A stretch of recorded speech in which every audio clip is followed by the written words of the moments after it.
Alright, the thing is, this drive was replaced. So this is a solid state flash drive, it's called. Oh, by the way, these are here just to cover my actual student ID. I got one plugged in here right now. I'm flashing the Windows ISO with bad block checker.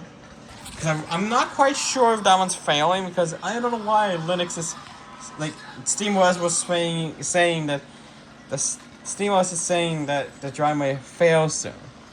I don't believe that. SSDs like these are meant to last really long. So I barely put any writes and reads on this. SSD uses the main drive, so I don't get it. But this one is older because you see the wear on the sides, the wear on the hook point here, and there's actually the mark on the back is gone. It's a 256 gigabyte drive, and this one's a 1 terabyte to hold more of my storage. You can see, brand new. Now this one I bought from Sandisk's official eBay store. Sandisk is technically owned by Western Digital, so Western Digital owns that store basically, and it's from the official store. So I know I'm gonna get a guarantee on their official store. Because if you get any of these drives on eBay from the source, you're always gonna get a good quality drive. No doubt.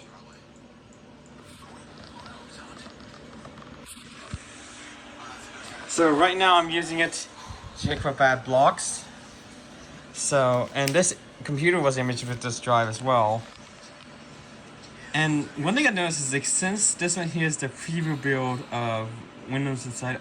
I didn't get this when I first flashed it, but see now I get this. There's updates. And you see advanced options. This is actually where I actually found out how you could switch between like update stuff. I'm gonna turn that on. Now this was supposed to be the preview, but since I didn't join inside the program, see? Yeah. Make Windows better. Because if I look at activation, yeah, and I did a simple KMS server with MS server thing, so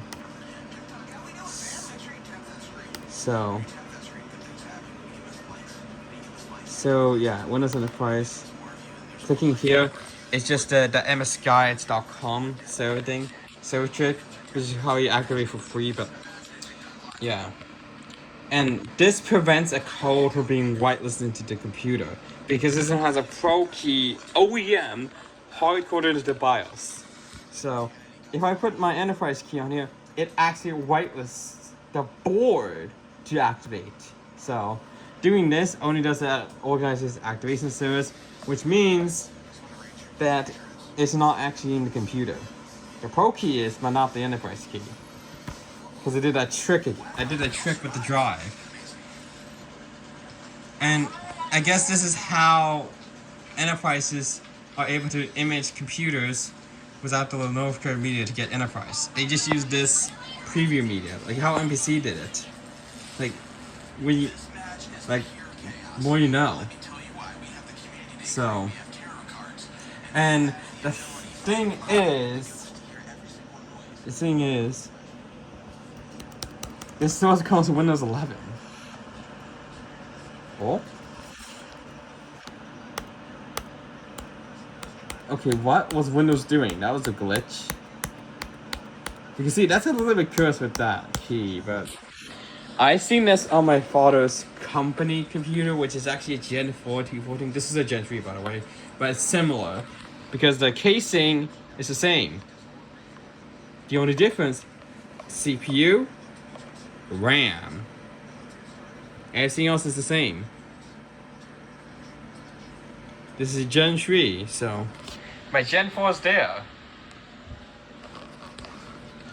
Just my Gen 4 here doesn't have the power button's not a fingerprint sensor, which is fine because I could just use the facial recognition. I wouldn't know why we need this and this at the same time.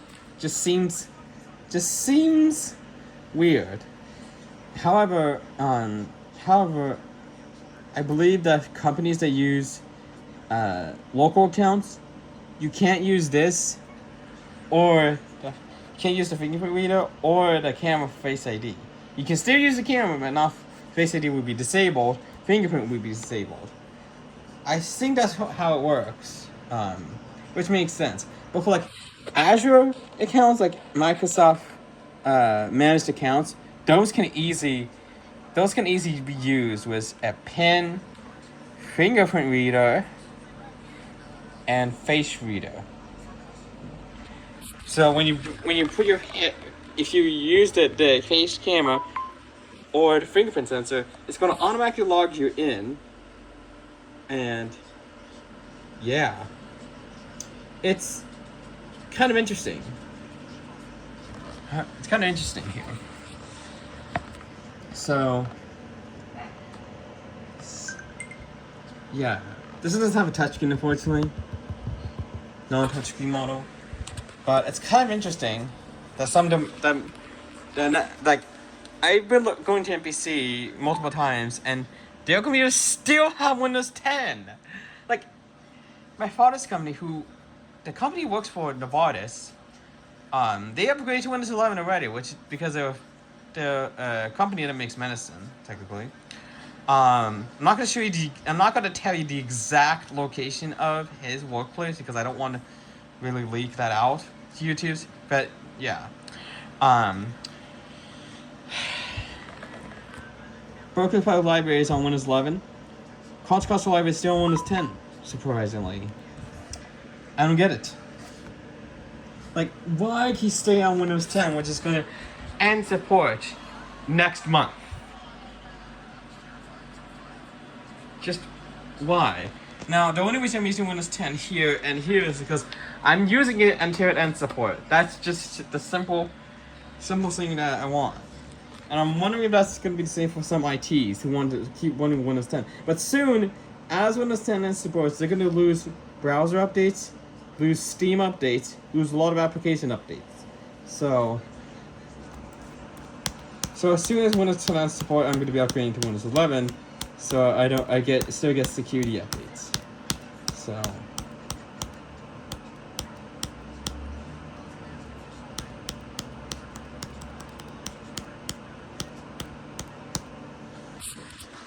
because it just seems weird that some ITs still use Windows 10.